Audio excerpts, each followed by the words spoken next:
સુરતની કાપોદ્રા પોલીસ દ્વારા તેરા તુજકો અર્પણ કાર્યક્રમ હેઠળ 35 મોબાઈલ મૂળ માલિકોને પરત કરાતા તેઓના મોઢા પર ખુશી જોવા મળી હતી।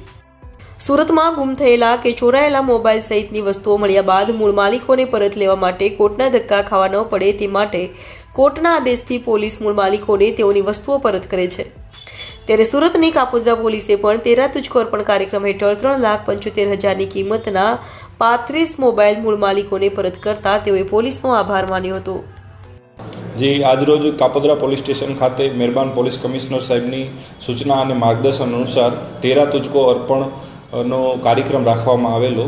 કાપોદ્રા પોલીસ સ્ટેશન વિસ્તારમાં જુદી જુદી જગ્યાએ ખોવાયેલા, ચોરાયેલા, પડી ગયેલા જુદી જુદી કંપનીના મોબાઈલ ફોનો કુલ સંખ્યા 35, જેની કુલ કિંમત 3,65,000 જેટલી થાય છે, તે જુદા જુદા મોબાઈલો મળી આવતા તેમના મોબાઈલ ધારકોને, મૂળ માલિકોને આજે તેરા તુજકો અર્પણ કાર્યક્રમ અંતર્ગત મોબાઈલો પરત આપવામાં આવેલા છે।